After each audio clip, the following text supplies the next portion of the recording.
Have you ever walked into a room and noticed people suddenly become quieter? Have you ever shared an opinion and watched others immediately backtrack even though you weren't trying to challenge them? Or maybe you've been told that you're intimidating, and the comment left you confused because in your mind, you're just being yourself.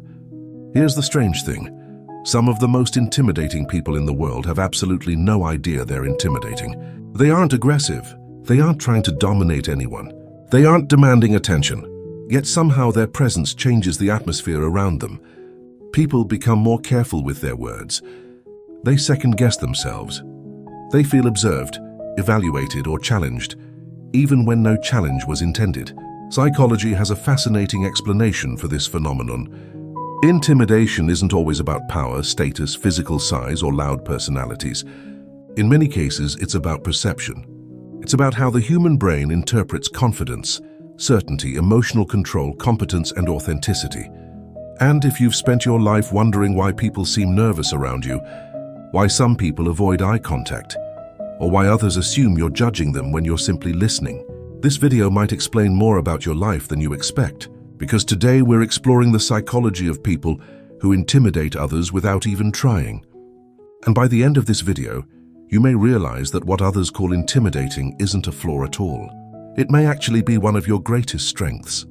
The first psychological trait that unintentionally intimidates people is emotional self-control. Most people are far more emotionally reactive than they realize. When they're criticized, they defend themselves. When they're challenged, they become frustrated. When they're uncomfortable, their emotions show immediately on their face. Human beings are incredibly used to reading emotional signals from each other. We constantly scan facial expressions, body language, tone of voice, and reactions to determine how safe a social interaction feels. But some people operate differently. They remain calm under pressure. They don't immediately react when provoked. They don't panic when situations become stressful.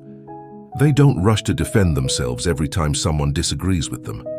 From the outside, this level of emotional control can seem mysterious, and mystery often creates intimidation. Psychologists sometimes refer to this as an information gap.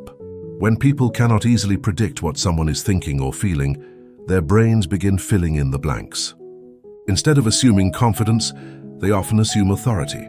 Instead of assuming calmness, they assume superiority. The emotionally controlled person may simply be processing information internally, but observers may interpret that silence as judgment, intelligence, power, or emotional distance. Think about the difference between someone who immediately reacts to criticism and someone who simply listens quietly. The first person feels familiar. The second person feels unpredictable. And unpredictability naturally commands attention. The next trait that unintentionally intimidates people is genuine confidence, not arrogance, not ego, not self-importance, genuine confidence.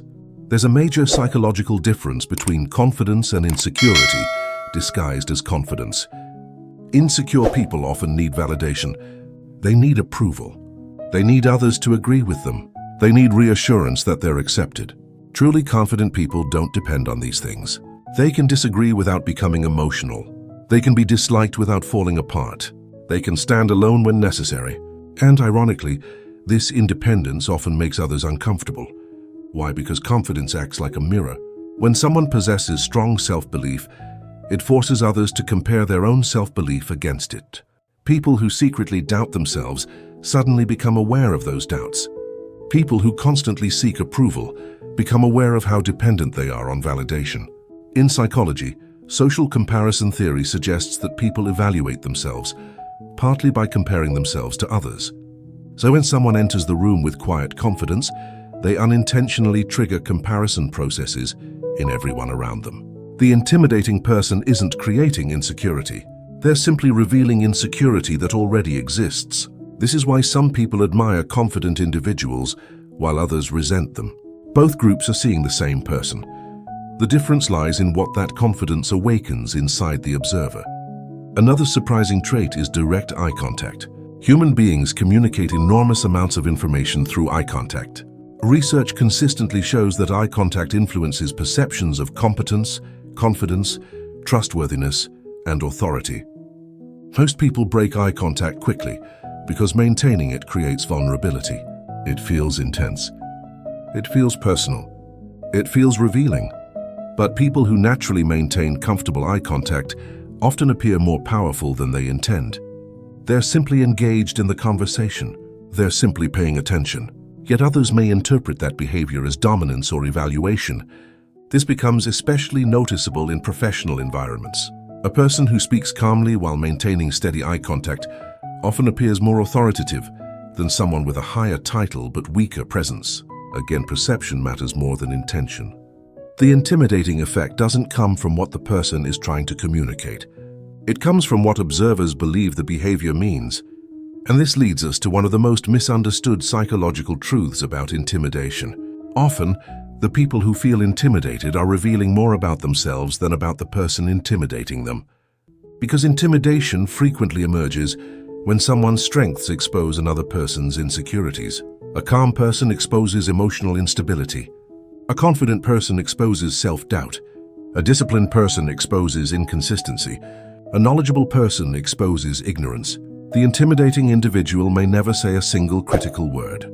Their existence alone creates the comparison. And the human mind is constantly comparing. That's where intimidation begins. Not in aggression, not in hostility, but in contrast.